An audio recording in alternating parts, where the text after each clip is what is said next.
రాజశేఖర్ జిల్లా అధ్యక్షునిగా కొనసాగుతున్నా.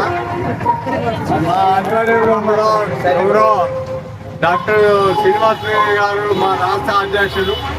ఆయన నాయకత్వంలో కూడా 33 జిల్లాలు విరుపుకుంటూ ఎంతో శ్రమ కోర్చి మా జిల్లాకు కూడా వచ్చిండ్రు.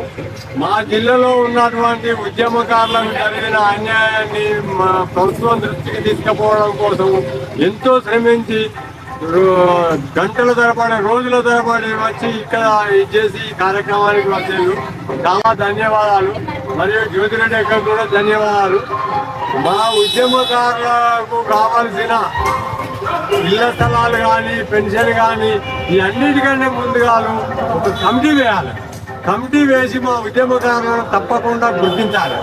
ఎందుకంటే మా వయసు అయిపోతుంది. మాకు ఇప్పుడు 55 సంవత్సరాలు వచ్చినాయి. ఇంకా 60 సంవత్సరాలు కూడా ఉన్నారు. తెలంగాణ ఉద్యమకారులు అనేది గుర్తింపు కోసం ఒక గుర్తింపు కార్డు కూడా ఇవ్వలేని పరిస్థితి అయితే మన గవర్నమెంట్ లేదు. అది ఇవ్వాలని మేము డిమాండ్ చేస్తున్నాం. తప్పకుండా గుర్తింపు కార్డు ఇవ్వాలి. గుర్తింపు కార్డుతో పాటు జార్ఖండ్లో ఇచ్చినటువంటి 25,000 రూపాయల పెన్షన్, ఇళ్ల స్థలాలు మరియు ప్రతి ఒక్క ఉద్యమకారులు మనం ఎన్నో సంక్షేమ పథకాలు చేస్తున్నారు. మన రేవంత్ రెడ్డి మా ముఖ్యమంత్రి గారు ఎన్నో సంక్షేమ కార్యక్రమాలు చేస్తున్నారు. అందులో మేము ముక్తి ఎత్తుకున్న పరిస్థితి అయితే మా ఉద్యమకారులు కొట్లాడితే పోయేది లేదు అనే ఉద్యమం ఇప్పటికీ తెలంగాణ స్టార్ట్ అయిన కాడి నుంచి ఎన్నో నష్టాలు కష్టాలు ఎన్నో రకాల బాధలు పడి మేము కొట్లాడిన తెలంగాణ ఉద్యమకారులను పోయిన గత ప్రభుత్వం విస్మరించింది. కాబట్టి ఆ ప్రభుత్వానికి ఏం జరిగిందో తెలుసు. ఇప్పుడు ఉన్నది ఏంటంటే మేనిఫెస్టోలో మా శ్రీధర్ బాబు గారు తెలంగాణ ఉద్యమకారులకు 250 గజాల జాగను మేనిఫెస్టోలో పెట్టిండు. తర్వాత పెన్షన్ కూడా రావాలి. ప్రతి ఒక్కటి మా ఉద్యమకారుల డిమాండ్లను నెరవేర్చాలని మా సీనన్న ద్వారా మేము అప్పీల్ చేసుకుంటున్నాం. తెలంగాణ అమరావతికి ద్వారాలు గత నెలలో తెలంగాణ ఉద్యమకారుల ఫోరం ఆధ్వర్యంలో 33 జిల్లాల ఉద్యమకారుల చైతన్యయాత్ర ప్రారంభించడం జరిగింది. అదే ఈరోజు భూపాలపల్లి జిల్లాకి రావడం జరిగింది. ఈ యాత్రకి ఘనస్వాగతం పలికినటువంటి భూపాలపల్లి జిల్లా అధ్యక్షుడు ఘటన గారికి, అదేవిధంగా ప్రతి ఒక్క మా యొక్క తెలంగాణ ఉద్యమకారుల ఫోరం నాయకులు నాయకురాలకి మహిళలు అందరూ కూడా పేరు పేరున ఉద్యమ నమస్కారాలు. అయితే ఈ యాత్ర ముఖ్య ఉద్దేశం ఏంటంటే గత అసెంబ్లీ ఎన్నికలలో కాంగ్రెస్ పార్టీ ముఖ్యమంత్రి గారు మేము అధికారంలోకి వస్తే కేసీఆర్ గారి లెక్క ఉద్యమకాలను విస్మరించకుండా ఉద్యమకారుల సంక్షేమం కోసం 250 గజాలు ఇంటి స్థలం ఇస్తాము, అదేవిధంగా పెన్షన్ సౌకర్యం కల్పిస్తామని 6 గ్యారెంటీ హామీలు పెట్టడం జరిగింది.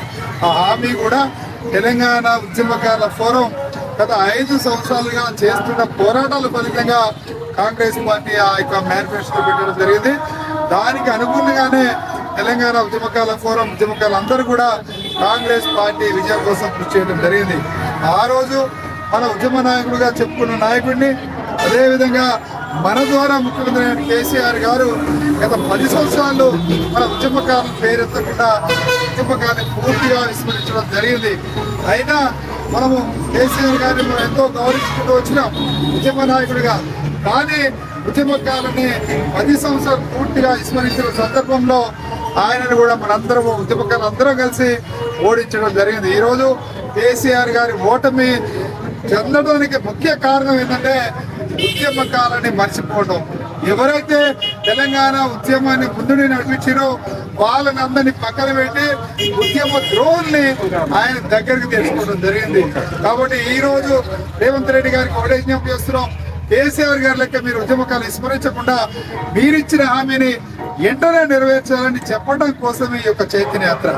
రెండో విషయం ఏంటంటే సెప్టెంబర్ 27వ తారీఖున హైదరాబాద్లోని హరిహర కళాభవన్లో ఉద్యమకారుల ఘన సన్మాన కార్యక్రమం నిర్వహిస్తున్నాం. ఒక సన్మాన కార్యక్రమానికి భూపాలపల్లి జిల్లా ఉద్యమకారులు అందరూ కూడా పెద్ద ఎత్తున హాజరు కావాలని వాళ్ళకు కూడా ఈరోజు పిలవటం కోసమే ఇక్కడ రావడం జరిగింది. ఆ యొక్క సదస్సులో ప్రతి ఒక్క నిజమైన ఉద్యమకాన్ని మనం సన్మానించుకుంటాం. దానికి ముఖ్య అతిథులుగా మన శ్రీధర్ బాబు గారు, అదేవిధంగా పొన్నం ప్రభాకర్ గారు కూడా మనం ఆహ్వానిస్తున్నాం. కాబట్టి ఉద్యమకారులు అందరూ కూడా పెద్ద ఎత్తున రావాల్సిందిగా ప్రతి ఉద్యమకాడికి ఒకటే చెప్తున్నాం, మీరు ఎవ్వరు కూడా అధైర్యపడవద్దు. ప్రతి ఒక్క నిజమైన ఉద్యమకాడికి కాంగ్రెస్ పార్టీ ఇచ్చినటువంటి హామీని అమలైనట్టు 250 గజాల స్థలం వచ్చేటట్టు కృషి చేయడమే తెలంగాణ ఉద్యమకాల బాధ్యత. ఈ రోజు రాష్ట్ర వ్యాప్తంగా ఉద్యమకాలందరినీ కూడా చైతన్యపరుస్తూ రేవంత్ రెడ్డి గారిని ఉద్యమకాలకు ఇచ్చిన హామీలను అమలు చేయడం కోసం విజ్ఞప్తి చేస్తున్నాం. కాబట్టి అందరూ కూడా 27వ తారీఖు హాజరు కావాల్సిన మీ అందరూ కూడా విజ్ఞప్తి చేస్తున్నాం. జై తెలంగాణ. నమస్తే మిత్రులారా, జై తెలంగాణ. తెలంగాణ ఉద్యమకారుల ఫోరం మరియు టఫ్ టీవీ ఎన్నో వ్యయ ప్రయాసాల కోర్చి ఉద్యమకారుల సంక్షేమం మరియు ఆశయ సాధనే లక్ష్యంగా ఎన్నో కార్యక్రమాలు చేపడుతుంది. ఈ కార్యక్రమంలో భాగంగా ఎన్నో వీడియోలను మేము టఫ్ టీవీలో అప్లోడ్ చేస్తున్నాము. దయచేసి మీ అందరినీ కోరేది ఏంటంటే, వీడియో చూసిన వెంటనే ఒక 10 మందికి షేర్ చేయండి. అలాగే సబ్స్క్రైబ్ మీరు చేసుకోండి, వారితో చేయించండి. తద్వారా మేము ఇంకా మంచి కార్యక్రమాలు చేస్తూ విజయవంతంగా ముందుకు సాగుతాం. జై తెలంగాణ. Thank you.